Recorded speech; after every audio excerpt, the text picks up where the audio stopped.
ఉత్తరాంధ్ర చిరకాల స్వప్నం నెరవేరబోతోంది. భోగాపురంలో అంతర్జాతీయ విమానాశ్రయం ఇవాళ ప్రధాని నరేంద్ర మోదీ చేతుల మీదుగా ప్రారంభం కాబోతోంది. 3 లక్షల మంది ఈ కార్యక్రమానికి హాజరయ్యేందుకు ఏర్పాట్లు చేశారు.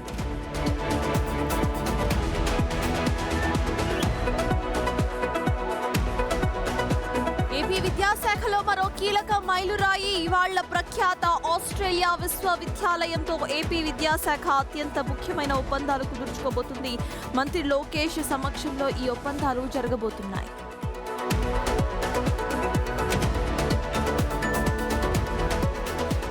మాజీ మంత్రి సిదిరి అప్పలరాజుకు కోర్టులో చుక్కెదురైంది. అప్పలరాజు రెగ్యులర్ పిటిషన్ను తిరస్కరించింది కోర్టు.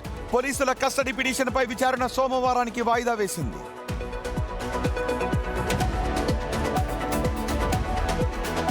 తెలంగాణలో గ్రౌండ్ లెవెల్లో పార్టీ బలోపేతంపై కాంగ్రెస్ అధిష్టానం దృష్టి పెట్టింది. రాష్ట్ర వ్యాప్తంగా ఖాళీగా ఉన్న మండల, టౌన్, డివిజనల్ కమిటీల నియామకాలపై దృష్టి పెట్టింది. ఈ ప్రక్రియను ఆగస్టు 15లోగా పూర్తి చేయాలని టీపీసీసీ చీఫ్ మహేష్ కుమార్ గౌడ్ ఆదేశాలు జారీ చేశారు.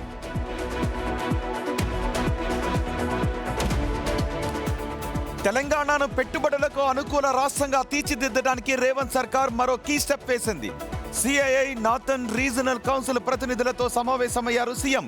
తెలంగాణ రైజింగ్ 2047 విజన్, ఫ్యూచర్ సిటీపై తన ప్రణాళికను వివరించారు.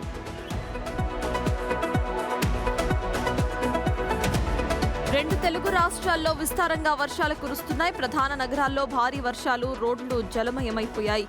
విద్యుత్ సరఫరాకు అంతరాయం ఏర్పడింది. లోతట్టు ప్రాంతాల ప్రజలకు హెచ్చరికలు జారీ చేశారు అధికారులు.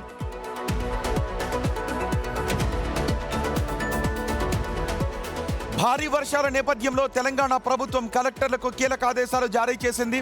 అత్యవసర శాఖల అధికారులు, ఉద్యోగుల సెలవులు రద్దు చేసింది. ప్రతి జిల్లా కేంద్రంలో అత్యవసర సహాయ కేంద్రాలు ఏర్పాటు చేయాలని సూచించింది.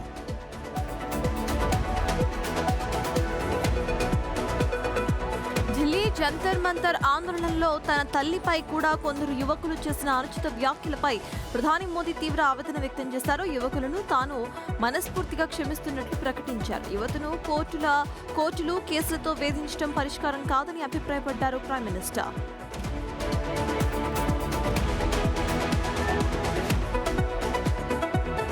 కామన్వెల్త్ గేమ్స్ లో భారత్ కు స్వర్ణాల పంట పండుతోంది. తాజాగా భారత్ తన ఖాతాలో మరో 2 స్వర్ణాలు వేసుకుంది. 68 కిలోల పురుషుల జూడో విభాగంలో హర్ష సింగ్ కు స్వర్ణం రాగా 48 కిలోల మహిళల జూడో విభాగంలో అస్మిత స్వర్ణాన్ని సాధించింది.